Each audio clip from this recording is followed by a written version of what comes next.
We always like to start off with where last year left off and where this year began. So we found out Severide and Damon are brothers. We'd already met a previous Severide sibling once before in Katie. So what were you guys wanting to explore by bringing in another one? I think we talked about this at the beginning of the season, but we really wanted this season to be about kind of ghosts and shadows. And that was our theme. And from the beginning, we wanted to explore the darker parts of Severide's past and his relationship with Benny. And nothing reflected that as much as, the secret that Benny had kept all these years and the way that his brother had been treated. So Severide finding out about that, starting off that relationship, kind of digging into Benny, his father, and all these father issues he's had throughout the series. Yeah, and obviously it turns out that in the beginning, at least, Damon's not fit for 51 and leaves pretty quickly. Did you guys know once he left that like was the plan for him always to come back at the later half of the season, or was that something that kind of as the season was going on, it was like, no, maybe this makes sense. Damon should come back now. Yeah, I think we always wanted to explore whether or not they were in the same house, that dynamic, that brotherhood. So it felt like making a trio out of it, Kid and Severide and Damon, and causing all that trouble and kind of seeing how it reflected on that couple as well was fun to explore from the beginning. And then I felt like the respect, because he had lied to Kid, you kind of couldn't redeem him in that moment and in that place. He had to leave and kind of redeem himself and come back, in a place where he had proven himself and proven that he deserved a place there. So you Yeah. guys always And knew since though that he was coming back, though, like the plan was yeah, always like by the end I of don't the think that season was. he'll be back at 51. Or no, that was just kind of like a natural, no, maybe this makes Yeah, sense now. it felt like we had to kind of see. This is what's so great about network TV, honestly. You get to see it live on its feet, playing, right in front of you. 2 days after you hand in a draft, sometimes it's crazy. And so you get to see what's really working, what's not working. And I think the power of that brotherhood and that dynamic with Severide and Damon really was vibrant, and we wanted to see more of it. And we wanted Kid to get her the respect of like, no, he's got to go. Like, even though he's your brother, like, or he's my brother, you make this decision, you make this call. And then, getting obviously the chief involved as well. And then we liked that dynamic so much, and we really did want to explore more of it. And we did it a little bit on the outside. We saw, he was in the academy class with him, and when we right. did that scene, we were like, oh, we want to see more of these guys together. They're just really good together. So that was one way. But we never planned for it to be necessarily permanent. It was just kind of, this is the journey of this relationship, this brotherhood, and let's see all the different ways we can angle it and play with it. Love that. Love that. So since he's come back to 51, we have gotten to see more bonding moments between him and Severide. I realize you guys probably even haven't touched the room yet for season 14, but is that something you're hoping to build on next season? Well, I think, yeah, we're definitely exploring family, and what that means to a lot of people in the firehouse. Next season, we're really going to be leaning into that. And the costs of that, the benefits, but also the costs of family. And so, yeah, we will. That's a big part of family for Severide, his brother. So we'll see more of that dynamic for sure. Yeah, and so speaking of family, obviously this is the first season we've really gotten to learn a lot about Stella's background and Stella's family, in a long time. And I'm just curious, like, what made now the right time to bring that part up? We got to see her cousin come back for an episode and learn more about her upbringings and all that stuff. So what made now the right time to bring that up again? Yeah, it's once Severide and kids started talking about having a family, I think it's sort of natural when you start thinking about that in your own life to really want to understand better what your family and upbringing was, and how your parents uh, affected your life. And so I think it was really about kid saying like, if I'm going to move forward with having a family, I want to understand where all this messy emotional stuff that comes up whenever we talk about it, what that background is, and kind of understand it. It's like when they decided to get married, Kid and Severide, a lot of their parents' relationships and relationship dynamics came up, and they were like, we don't have a model for a great relationship, either one of us and our parents. They were all screw ups. So how do we know what we're doing here? And they were like, fuck it, we're doing it anyway. We'll make our own way. And I think the family, once they started talking about expanding further and creating a family, that just brought up even more about their backgrounds. And this time especially Kid has a lot of issues there that she is worried about and wanted to lean into before she made that next step or decided to. Yeah. And that conversation obviously led to Sev and Stella talking about wanting to adopt rather than have their own kids. Why adoption? Why do you think Stella wanted to go that route? Well, there were two things that came up along the way that were important to her. One was just from the beginning, the difference, and I think we've talked about this a little bit too, but when a male firefighter decides to have a baby and when a female firefighter decides to have a baby, what the costs are for each of them and how different that is. For her, it's being sidelined, and her job means a lot to her, and she's worked really hard to get to where she is. So the question is, how much of a step back or a pause does she have to put on that? And that worries her. But also, she has this family history of seeing her aunt in a pretty deep postpartum depression and having her own fears about what that would do to her and how that could spin her out just emotionally and maybe sidetrack her and sideline her just for that alone mentally. Yeah. And another one of the big parts about the season is obviously the introduction of Pascal. And obviously, from the moment we meet him, we learn that he's a very different kind of leader from Bowden. And I'm just curious, what did you guys like about writing that character, from its inception? Because obviously, I'm sure it's different than what you guys have been doing for the last 12 seasons up until now. So, what was enjoyable about writing a character like that? Yeah, I mean, Dermot's so great. There was so much enjoyable stuff for him, just working with him. But again, in the shadows theme, we knew that, he was coming in under Bowden's shadow. There's a big shadow in that firehouse. It's, daddy, basically. So you can't come in and remake that mold. Like that is, Bowden is Bowden, and he's never going to be, and he knows that. He's not a character who wants to try and be someone else. He's very much himself. So what we loved is the idea that this guy didn't feel like he had to prove anything. He has a kind of confidence to him that he's going to come in and, he says things are going to change around here. He's not the one that's going to be changing. So I thought, how everybody reacts to that is really fun. Having a completely different personality in the mix isn't just fun in terms of writing that character. It's really fun in terms of writing how all of our guys who are so used to the Bowden father figure have, this new guy that they don't trust, that they don't know, that they have already a chip on their shoulder about because he's not Bowden. So it was fun writing all of it, and especially the enigmatic nature of Pascal, the kind of you never really know if you know him. And there's a lot going on, both in his past and in his head that you can't get a beat on all the time. And that's a lot of fun to write. And he played the hell out of it. So Nice, Yeah. nice. So is it the chicken or the egg with a new character? Do you have the actor in mind before you start writing the character, or is it the other way around? I'm sure it's a little bit of both, but what was it with Dermot?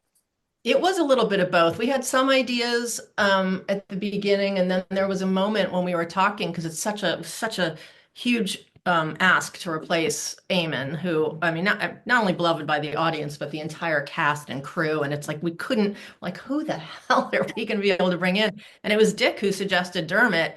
And the first thing you think of when you think of Dermot, or those of us who are big fans of his, is his '90s era, lovable boyfriend vibes. And I was like, I don't know. And then we started looking at some of the stuff he'd done in the last few years that we hadn't seen. Some of us had seen, some of us hadn't. When he was on Shameless, and then he played some awesome bad guys in some indie movies that we went and watched, and we were sold right off the bat. And he is just he's a movie star, and he walks on the set, and he just has this presence, and yet is the sweetest, most warm and collaborative guy you can imagine. So that right away made us really excited and made us want to write to kind of this new Dermot, that we didn't know as well as the, friendly, like, my best friend's wedding Dermot. We wanted to write to this enigmatic quality that he just naturally has, where you're just always kind of looking into his eyes, trying to figure out what he's thinking. Did he like that line? Did he not like that line? Would it be like, I just can't tell. So we totally wrote that in. Like, he keeps everybody on their toes. Nobody is ever fully comfortable when they're in a room with Pascal. They're always wondering. Nice. Yeah. Nice. And Go ahead, Brenna. yeah, it's something else we were kind of talking about. We've always wondered about was Pascal and Monica's relationship, because even from the very beginning, we were like, this is Interesting. Don't really know what to make about that, but that's Yeah. interesting. I guess why have that interesting, I mean, like why, like what was it about that dynamic that you guys liked, for that as well? Well, we wanted to really make the audience and ourselves as writers really curious about what happened to make a relationship this fraught and damaged. And, when you see that, like, oh shit, something went down. Like, we don't know what it is. And we want to find out what that is. And so that part of it was fun, but also just that he's so composed and he's so kind of together as a chief. And the fun twist, which is at the end, he's a badass all episode. He's in control. Things are going to change. And then you get to his home life in that last minute of the premiere, and you're like, well, things are not quite under control here, obviously. And it's a little demented and a little twisted, but there's definitely love and sexiness, and we just don't know what this mess is yet. And so, it's the sort of two sides of the Pascal character, home and work, very different. Nice. And something we talked about in the episode where she sadly passed was she brought in with the intention to kill her off 3/4 of the way through? Because once it happened, we were just like, oh, we hardly knew her. But Yeah. also, this does make sense. So was Yeah. that the plan when you brought her in? Well, it wasn't, it was, honestly, it sort of was, because we wanted we did that arc with Bishop where we knew that Pascal crossed the line there, and we wanted to put him back on the hot seat in like the most extreme way possible, and see, like, will he cross a line? If he was going to cross a line there, then, and we know we've set it up from the beginning that Monica is Pascal's Achilles heel. Like, when that's when Pascal went crazy in the Bishop story, is when he knocked on Monica's door when Pascal wasn't there. He gets home, he finds out Bishop was here outside the house, and all of a sudden you don't see Pascal again until Bishop's garage is burning down. So anytime Monica comes up or anybody seems to endanger her, threaten her, whatever it is, flirt with her, he goes crazy. So we wanted to kind of take that to its ultimate place, and what would he do when things were amped to 11, essentially, in terms of Monica. Yeah. But we And I, love that actress. So we actually we did more Monica stories than we thought before we got there, because we just love Katie Strickland so much, and they were so great together. So we actually did more because of how great Katie is than we probably would have otherwise. Yeah, and obviously, so the whole season we kept wondering, obviously, what happened in Miami? Like, what's this big kind of like ambiguous cloud hanging over the whole season? And obviously, we finally learned in last episode, what happened. I guess when you guys started drawing up the Pascal character, did you know from that moment, like the very beginning of the season, that that was what was gonna, or what had happened in Miami? Or is that something that kind of changed as the season went on? I think we put finer points on it as the season went on to kind of intertwine some other stories and make sure all the dots were connected. But we knew, like, overall, we knew that that's what the story was. We just didn't, it was just so many, like episode 3, Dermot saying, "What happened in Miami?" No, what happened in Miami? And we're like, we're not telling you, man. So it was always something on the set that everybody was always asking. That was the question, what happened in Miami? And we knew what the background was, because we needed to sort of keep building the layers under it. So we did know, but we liked putting finer points on some of the elements of it as we went along. Nice. So let's talk about Carver for a little bit. He starts off the season coming back from his furlough in Texas. This was a hot topic of discussion amongst the two of us, but it's never really talked about in the season. And we did get to chat with Jake, and we even asked him. But what do you think what do you think made him go back to Texas if it's such a traumatic place for him? I think what he realized at the end of last season was that he thought he had put the past behind him, and he hadn't. And I think he was realizing how much that was screwing him up. Like, he thought he had just buried it without really digging into it. And so he had this relationship with his father and his brother that he wanted to clear the air. His hope was he's going to go home, kind of, not therapy speak it, but he's come from this family where nobody talks about anything, and all of a sudden he comes to the family of 51, and people are actually, a little bit more talking about emotions and saying, like, why are you like that, or how did that happen? And he and Kid got into it, and got closer, talking about that burn scar he has. And so I think in his mind, he'd learned some new vocabulary that he could take back home and kind of work some stuff out. And instead it's the tragedy of like he's matured, he's gotten this new language, but dad hasn't changed and brother hasn't changed. They're who they are, and they're dug in and they're stuck in that path. They're going to be the people who go to their graves like that. And so when he went there trying to open things up and talk things out, he got shut down, and it sent him spiraling even worse, because it kind of made him realize that some of the stuff was never gonna be able to, they weren't gonna hug it out. This was not a hug it out family. And so that's what sort of, made things worse for him, had him end up in this kind of toxic relationship with Tori while he was there. Then he brings the past home by bringing Tori to Chicago with him. And yeah, it just, things got harder and harder in a way when his only goal was to make things better for all of them.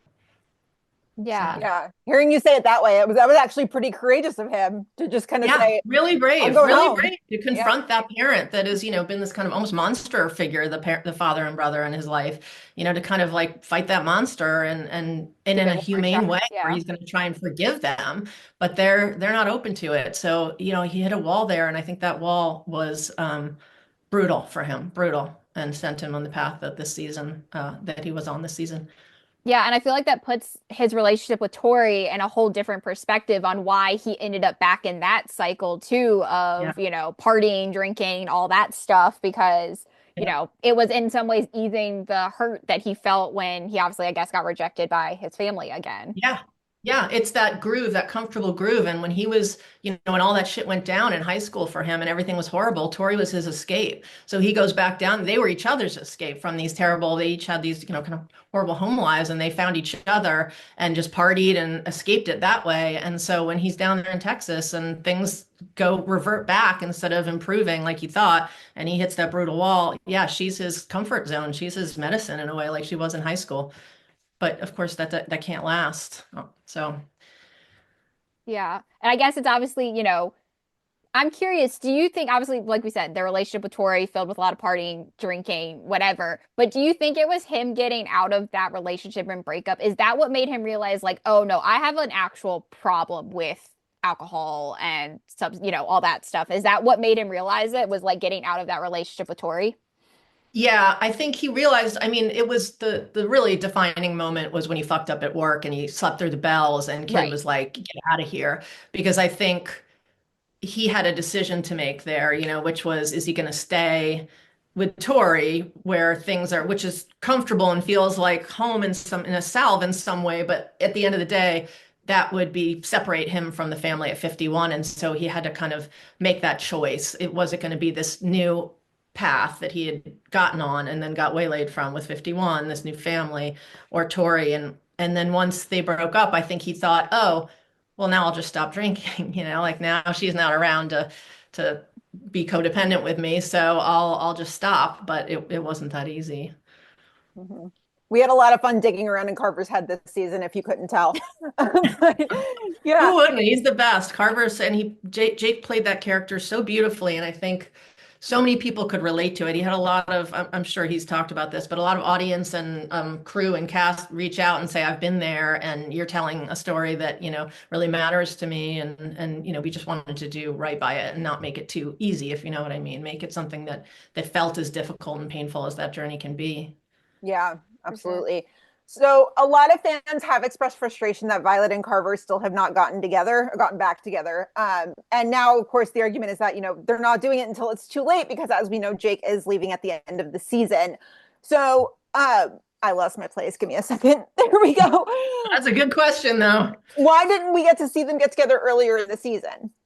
Well, I think that wouldn't have been, that's something that Carver felt really strongly about, is he needed to get himself together. He wasn't worthy of her until he was sober and he could be himself. He doesn't want to, get into a relationship with her and spiral out and ruin even the friendship part, which has become so important to him. So I think he was scared of that, but also in a smart way determined to not do it until he could do it right. And in the meantime, she was with Flynn, and he was wondering if maybe that was better for her, and he wasn't going to bust up that. Little did he know that she, as much as she liked Flynn, she was never going to fully fall for him, because Carver was underneath it all along. But in terms of bringing them together, that's something we wanted to do when they both made that decision, when they could both make that decision from a point of view of like the other person's available or sober or not in love with somebody else. And so whether or not the timing was going to be right was always sort of the tragic ship's passing element of that relationship. So we'll see. But I will say, in terms of Carver, he because of these crazy budget cuts and everything else, we're not going to have as many regulars next year for every episode, but that doesn't mean we're never going to see Carver again. I mean, my dream is that we will for sure be seeing Carver. Good to know. Good to know. That's good to know. Yeah. But something I wanted to ask you about, and I've been thinking about this since it happened. So in episode 16, Violet does that voiceover the whole episode where she's reading the letter she wrote to Carver. And obviously it kind of then relates to everything else going on in that episode too. But you guys obviously rarely do voiceovers. And I'm just curious, like, what was it about that episode in particular that made you think a voiceover was going to work so well? It's funny, I don't think we'd ever done that before, certainly not for a whole episode. And it felt like we needed to it's really interesting. We needed to get in Violet's head about Carver and kind of understand where she was at. And we needed to get into Pascal's head, but nobody gets into Pascal's head. So these two, from the moment of that connection, which is such a beautiful, heartbreaking moment when Pascal comes into the emergency room and it's Violet there, Violet, the one who's experienced exactly what he's experienced, there to greet him and shake her head like, no, she didn't make it. And she feels that pain, Pascal's pain, so deeply in that moment because of everything that happened with her and Hawkins. So we felt like they were emotionally kind of connected in a way, inextricably connected in a way from that moment on, even though they weren't, talking it out. That's not a Pascal personality, but we felt like the voiceover could reflect that by playing on Pascal for a lot of what she's saying, both on Violet, but more on Pascal, because she feels a lot of what she's exploring when she's writing this letter to Carver is how she felt after Hawkins and how that made it so hard for her to be open to Carver. The pain of losing somebody and what that does to you and how badly that can mess with your head and make your heart not know what to do next, and that's where Pascal was at. So it felt like that was a good way to reflect both those things. Mm-hmm. Yeah, it really worked. I really liked the use of the voiceover. That was like one of my favorite parts about that episode. I loved that part. Yeah, it was great. And Hanako is so great that sometimes just the tone of her voice made me choke up throughout that episode. You just knew she was feeling it. And I will say also, just a, sort of outsider moment thing, we wrote that during the fires. The fires had just happened. I'm gonna get all emotional over this, but the fires had just happened and the writer who wrote that episode lost his home in the fire. So he was writing that episode, In the Rubble is the name of it, with that feeling of loss was so deep all around us in that moment and in the episode. So I think, we all kind of poured a lot of the emotion of, the start of it is something like devastating. It's a word they use to describe, fires and to describe loss. And we were combining both those things in that episode. Wow. I didn't know that. Yeah. Yeah, it's our writer, Victor, who's just a beautiful, amazing writer and brought so much to that episode of his own heart and his own talent while he was balancing all of that. It's amazing. Yeah. So in these last couple of episodes, Violet has been pretty checked out of her relationship with Flynn. Writing's been on the wall for weeks. I think all of us have been like, girl, break up with him. Why? What took her so long? Why didn't she do it earlier? Well, there's so many answers to that because it's so real. How many times have we all been in those relationships where our friends were like, this is not feeling, why aren't you breaking up with each other? I think Flynn, as we see, ultimately was hoping against hope. He should have known, and he knew he should have known, but he had really fallen in love with her. I think for Violet, she really liked him, and the thing that Flynn gave to her, and she said this at the beginning, was fun. Carver, there's a lot of angst and a lot of pain to that relationship in the past, and she didn't explore that. The way she presented to Flynn that she had lost her previous boyfriend it wasn't like she was kidding about it, but she was like, just want to put it out there. Lost my, it was like a joke almost at the funeral, like, just so you know. And he didn't drag her down with it. He was able to, kind of boost her up a little bit. I think he's the lovable guy who can make you laugh in the dark moments. And she doesn't have to go down into the swamp with him, the swamp of deep emotions. They just had fun, and that was something she really needed after Hawkins and then after the pain that she'd gone through with Carver. So I think it wasn't, although it was kind of like, yes, these two are never going to get married, it was something that she really needed in her life, which is somebody she could go out and have a good time with and mini golf and makes her laugh and, is kind of goofy. So she did need that. And I think that that relationship gave a lot to her and kind of improved her and her state of mind in a lot of ways. And Flynn sadly took more of a hit because I think he was in love quicker and from the jump. And I don't know that she was ever in love with him. She just really liked him a lot. Yeah. So switching gears a little bit, obviously talking about Bowden did come back this season. We got one big episode from him. How long have you guys been planning that episode for?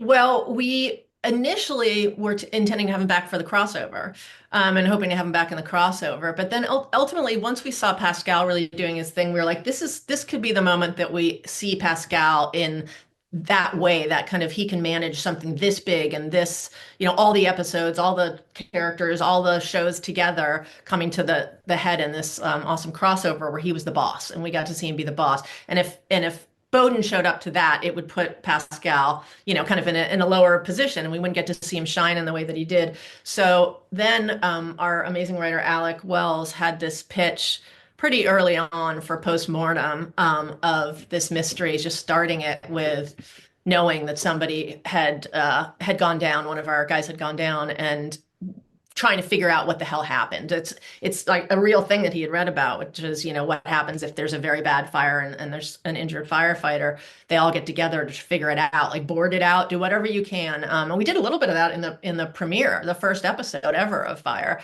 So we wanted to do a little nod to that and to the board of the incident in the very premiere. And I just loved the pitch, and he brought it to life in this amazing way where we could see Pascal and Bowden go head to head and kind of see what that looked like, when they were kind of going at each other, and Bowden was grilling him and grilling our guys and having to be in that kind of seat. So yeah, I loved the pitch, and Alec wrote the hell out of it, and we got to see Eamon again, and everybody cried as soon as he stepped on stage, and it was fantastic. He is so beloved as a character, but also just as a human being. He's been so missed. So it was a thrill to have him back. Love That's it. awesome. So we were both a little bit shocked when we found out that Lizzie had been engaged before. Shocked, but not shocked at the same time. What made you guys want to bring in her ex-fiance for an episode? Well, I think that tells, a lot about her. We find out a lot about her, and how she handled that engagement says a lot about, everybody comes to 51 one way, and 51 affects them, and they start to change. It's like they're getting this new family and they're evolving. And part of that is, people learning these things about them, and Violet learning this about Novak kind of lets us in on this secret about her that, oh, wait, she actually got engaged. But really, the crux of it was she bailed and she ghosted this guy, and she did that because she had what she was when we met her. She said she bounced around firehouse to firehouse. She's had this issue. She can't commit. She can't commit. She's always afraid that the people she loves, the person she loves, is just going to disappear one day. That's her backstory. And so she wasn't able to commit. And so we wanted to see not only how she acted with the fiance, but the ex-fiance, but his reaction to finding out that she'd stayed in one house now, that she'd been in one house for this long. And she had finally, it's like you finally committed. And that's such an evolution for that character. And we wanted the audience to kind of see it through the ex-fiance's eyes, too, which is like, yes, we cared about each other, but you could never stay still. That was your thing. And wait a second, if you learned Lizzie Novak is able to stay in one place now and commit to somebody and love somebody. And, that's what we wanted to see through his eyes, and also have Violet kind of get a sense of that. Because it's really, she's the new fiance, Violet, in a way. She's the one that Novak's committed to. And that was a beautiful thing for Violet to learn. Yeah. And obviously we learned a little bit about her family too, but then obviously never really got brought back up again this season, at least. I know, like we said, you guys really haven't talked about next season much, but is there any preliminary plans for that to be a part of next season, I guess? Yeah, Learn more about it? absolutely. Yeah, that's always, I mean, it's, what we try to do is like eyedropper our stuff so that it's never too much. We don't like the like lecture, like this is what happened when I was a child and my mother killed herself. And then from then on, I started acting like, we try to like do that in organic ways through character actions instead and kind of see how Right. she reacts and the way she did in particular in that attempted suicide call. But there's a lot more to explore there with Lizzie. And she's such a fun character because fun is her goal in a lot of ways, but that empathy that she's got, the way that she can connect with people when she allows herself to, is also such an amazing medic quality too. So yeah, we want to explore all that, and there's lots more to play with Lizzie Novak. That is for sure. Love her. Love Yeah, I her. love her. Such a fun Yeah. character, great So actress. much fun. So she and Damon also started a little fling. What is it about those two that you guys like together? What I like is that he she just makes me laugh because she had no interest when he was hitting on her at first. And then he becomes this big hero and she's like, hey there. Like she just like all of a sudden has a complete turn, and Violet called her out on that. And I think for her, everything, she skates quickly. I don't think she's planning on, oh, Damon is going to be the guy for the rest of my life. And they both have different views, I think, about how this is going to go. And Damon's got his guard up, but maybe not enough. We'll see. But yeah, we like those two together. It felt like having Novak do a switcheroo was very her. Like, yeah, she likes to have fun, and this is her current fun for now. Yeah. And obviously, Cruz had a little bit of a rough patch there for a minute when Junior comes back into his life. I'm just curious, obviously, it's been essentially 10 years since we ever touched the Flacco story. So, like, Yeah. why bring that one back now? Yeah, again, obviously it spoke to our shadows and ghosts theme. Right. We like digging into people's past was a big part of this season, but it did feel when we were talking, we've always talked about it, like the guy who was shooting out the window during that fire years ago, Flacco's cousin, was definitely going to go to jail. He was assaulting like first responders, but he didn't kill anybody. And sentences get lightened in the middle. And we thought, like, about when makes sense that he would be released, that we would believe that he'd been behind bars long enough, but he's had this revenge that he's wanted to get for as soon as he's out. So it felt like the right amount of time that he'd been behind Job and making his nefarious plans and intending to really mess with Cruz the way Cruz had messed with his family. So that felt again like now is time. Now is time. Cruz, everything's calm for Cruz and good. Like, yeah, let's turn that on its head. So, okay, the mystery surrounding that story still confuses us to the point, like, once we covered it, we like went back and deep dove. We got like Netflix up and we were just like season one, this, whatever. Okay, how on earth did Junior survive that fire? And where was he hiding to hear Cruz talking about Flacco?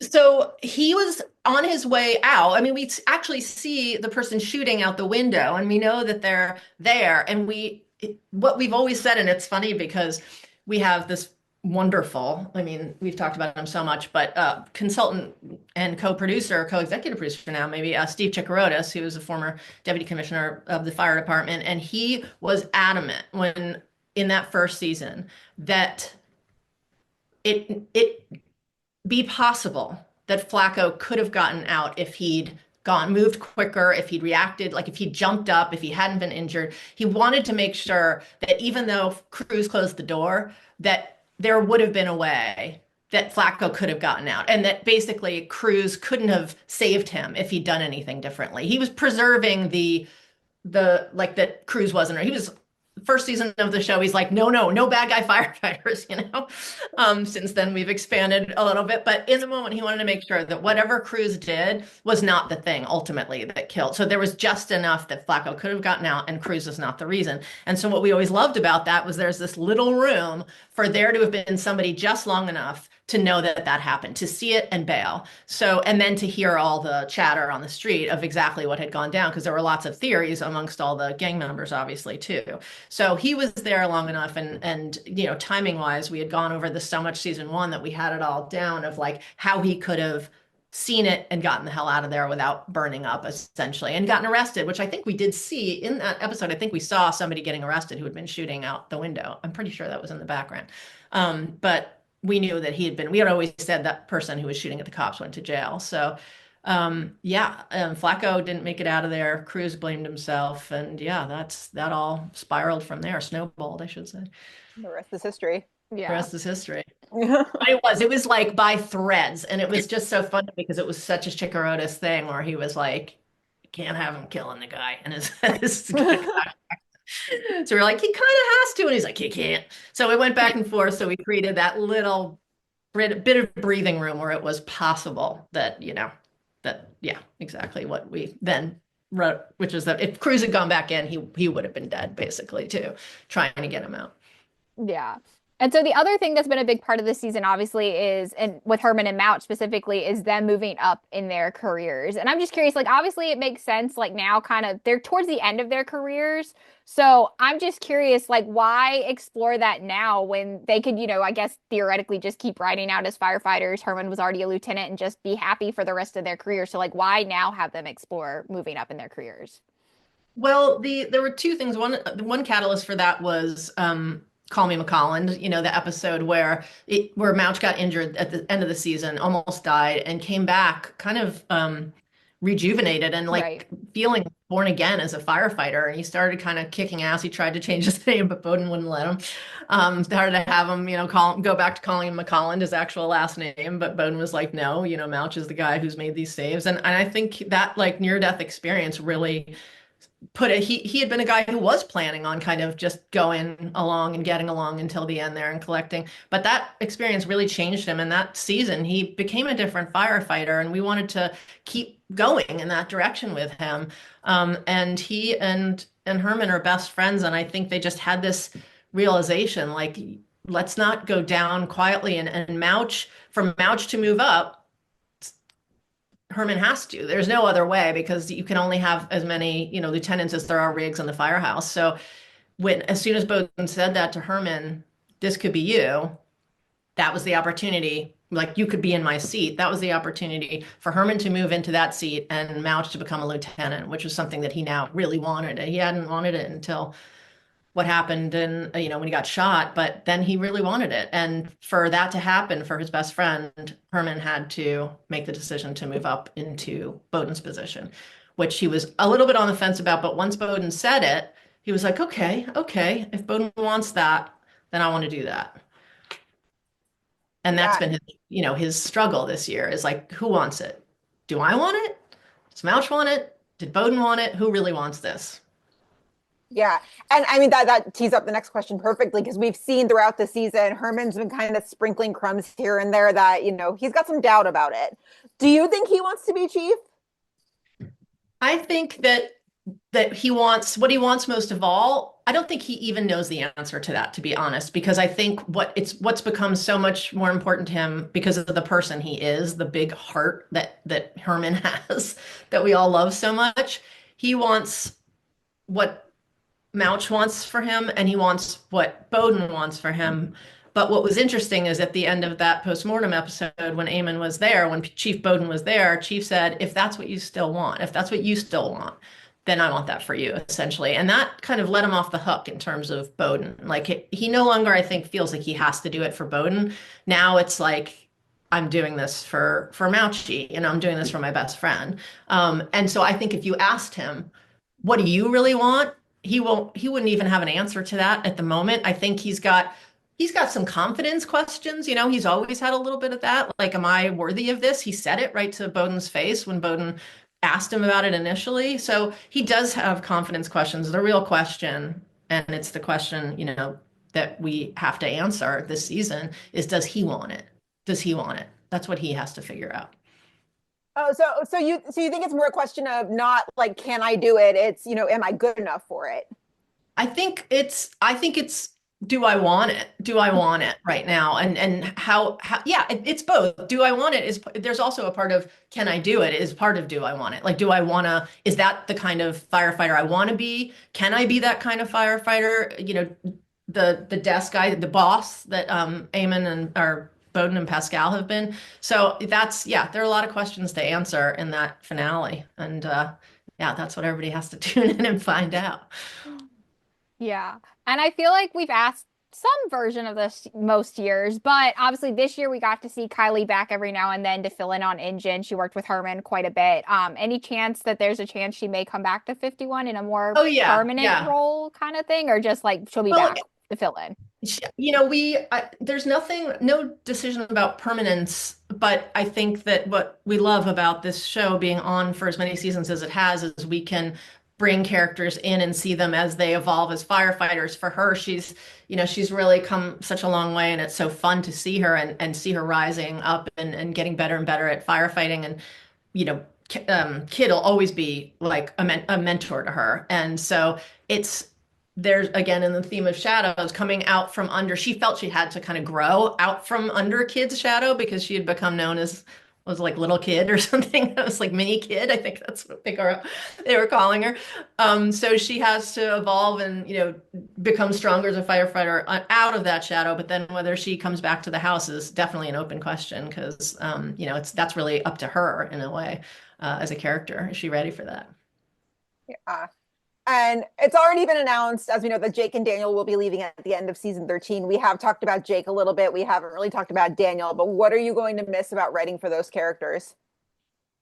It's incalculable, really. They're two phenomenal actors. The characters are a part of the family deeply. Again, the idea is not that they're gone. The idea is that we can't keep, just the way that the budgets are working and the way that every TV is kind of shrinking, the shows are shrinking, and it's happening to every show. You guys have seen this. There can't be as many people regulars, but we want that they're always going to be part of the family. And so we plan to have them still. And what I'll miss writing about them on a regular basis is just that they're two of the, best actors and best people you can meet. And, they can do it all. Obviously Daniel is an incredible, he gives so much emotion in his performances, but his comedic talents are also like kind of unparalleled. So he's got it all going on. And writing for him was a gift, truly. And same with Jake. Jake is, 1,000% in every scene he's in. He shows up so excited and ready to go and embraces all these nuances of Carter and Carver and Carver's past. And you just always feel the levels with him. So not writing for them every episode is going to be killer, but my plan to, all of the writers to survive, we have said for sure that they will be part of the show because we can't imagine it without them. Yeah. So I just want to end this conversation, I guess, with something more a little lighthearted, but what has been your favorite comedy storyline of this season? Oh, that's a good one. Derek and I have a difference on this, I'm going to tell you. But the one that made me laugh the hardest, and it might be partly because it was based on a real thing. Anyway, the Mouch versus Bird was just killed me. It slayed me. Because it just, Christian is so funny.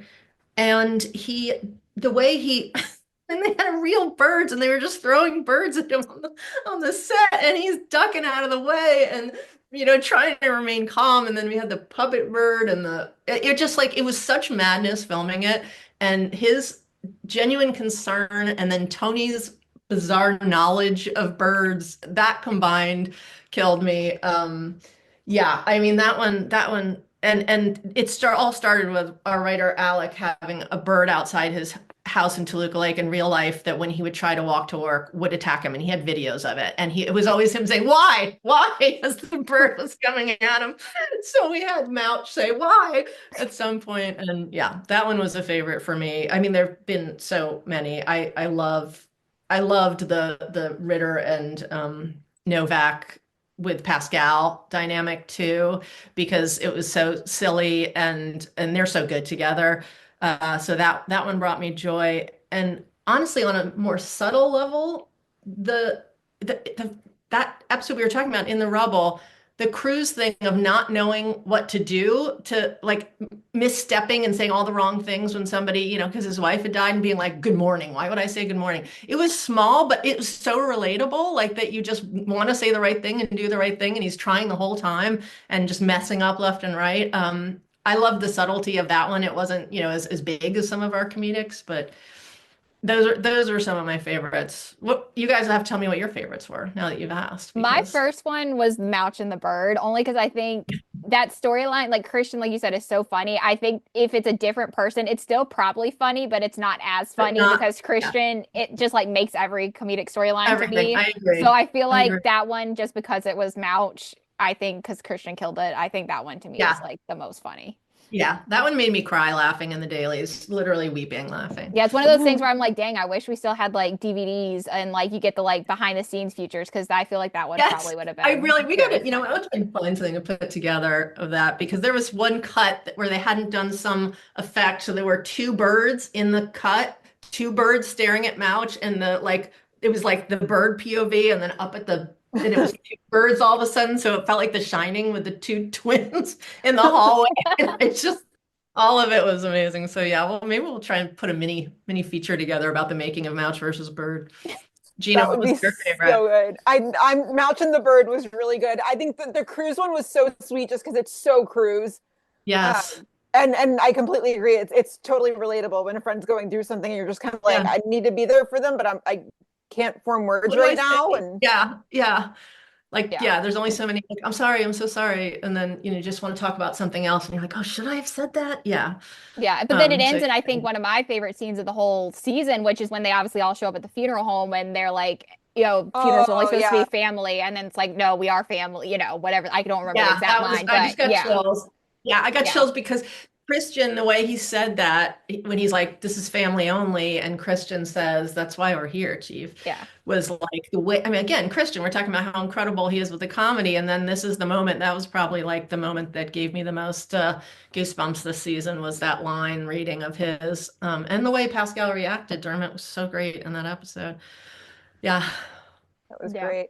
Okay, so one of the all-time comedy storylines while we're talking about this, like, do you think the ship on Cruzumba has sailed? I realize that like it's been 12 seasons and he's a dad with two kids now, but like, do you think that ship has sailed? Well, again, you get like 14 seasons of a show. You get to go back and explore things that have happened in the past, and it feels like that one. I can't remember what season it was, but it was pretty recently where I went to the office and they have a screen on the office in the office that's often showing like what time people have to be on set and to get down there. And instead, it was a loop of the Zumba scene of all of them doing Zumba. And I was like, oh my God, we have to do that again. So yeah, I think that is fertile territory for a revisit. That and Mouch and the Donuts are my all-time Yeah, like Match favorite and the comedy Donuts, I think, is storylines. my all-time, but yeah, that's The rivalry with the other house and the donuts. Oh, hmm yeah, we could go back to that. Yeah, that's a fun one too. That rival firehouse 40, I think it was, because it had the yeah, zero for the yeah. Yeah, that's right. Yeah. That was a great one. Was Yeah. the Joey McIntyre bit this season? no, that was last 2 seasons Last ago. season, I Yeah, think. Last season. Okay. yeah, You probably Yeah, feel the that was same the that like squad sometimes, versus yeah, the Bizarro squad guys. Yeah. yeah. yeah, okay. You probably have the same feeling. Like sometimes these things blur together. You're like, was that this Oh yeah. season or was that a year ago? Well, especially because last season was a shortened season, so it almost feels like everything was this season to Flows, me. yeah. Yeah. Yeah. Yeah, understood. So I'll wrap it up with one question we ask everybody who comes on the pod. We love all of TV, not just One Chicago. What are you watching right now? Ooh, good question. This isn't helpful in terms of scripted, but I just got into Conan Must Go, and that cracks me up. I'm loving that, My and husband's big into that. yeah, and I mean, this is a long running comedy between Mouch and Trudy, or Mouch about how Trudy's obsessed with Nordic noir, but I'm obsessed with Nordic noir. So I'm always bringing the latest creepy Scandinavian murder mystery. What am I watching? Oh, Hacks. I love Hacks. And it's shot right near where our writers' offices are on the lot. So we got to see them setting up like what their Tonight Show stages are there. And I definitely did some stalking outside to see Gene Smart. I'm a huge Gene Smart fan. So those are some that I'm watching right now. What about you guys? What am I missing? Oh, what did I just watch? I'm like, I feel like I'm always like, what did I just watch? I know, I I feel don't like that know. too. Did you see? Have I'm you not caught up, but apparently one of our friends told us that there was a Chicago fire joke in like this most recent Hacks episode or something like that. Oh, was there? Yeah, somebody said, I guess it was some publicist that said, "Oh, I got to go put a fire out at Chicago Fire or something like that." I don't know. Like I said, I Maybe haven't I seen missed it, but that one. we have like a friend, friends who were watching it, and she just put it in our group chat this weekend. She was like, "Oh, did anyone catch that?" And I was like, "No, I haven't seen it yet." Okay, But maybe that was apparently last there week's is and a I haven't fire seen it. joke in, I don't know if it's the most recent episode, but very here recently Oh my about God, that would make family. me like happy. That would make me all schwitzy. Like that's exciting. Yeah. I'll check it out. Yeah, That's I do funny. love hacks. I'm sure I'm forgetting something that I'm Yeah. watching. Although I do tend to, after writing all day and breaking all day, I do like coming home to some reality. My daughter and I watch Traders and Survivor, and I shouldn't say that because it's up against us, but we watch it the next day on Paramount Plus. And I watch, yeah, I just got suddenly, I don't know how I missed the first season of Conan Must Go, but it's hilarious and goofy, and I'm gonna have to check it I, out. I've not I even love heard of it, travel. but I will have to check it out. Yeah, it's really silly. I recommended it to my friend, and she was like, "Wow, you really like really silly stuff." And I was like, "Yes, I do. I'm proud of that."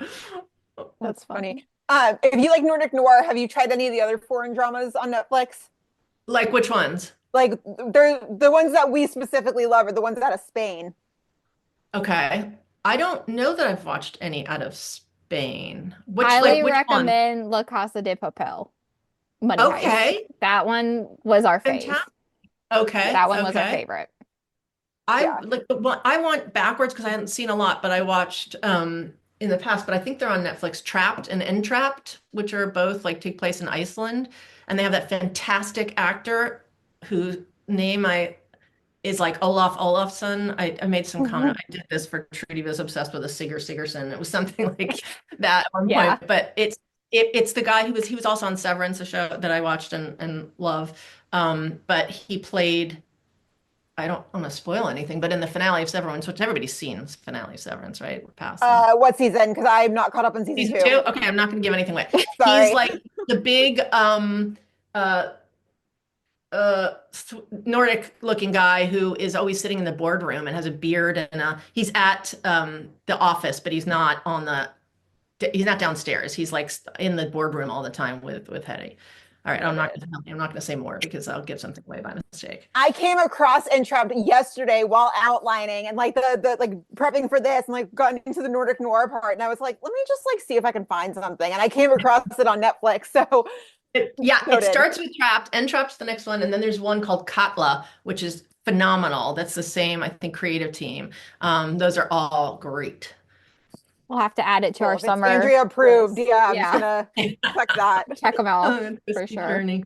I love And I it. always watch Columbus when I can too. Nice. It's a big Nice. favorite. Yeah. Nice. Well, I think that's about all we've got. Andrew, you're the best for continuing to do this with Yes. us every year. Thank We you. Oh, I Thank you. so love Thank doing appreciate you. it. it. You guys are the best. It's so fun to talk to you. I'm looking forward to talking finale tomorrow, or not Looking talking finale, forward to it. talking finale tomorrow. Yeah.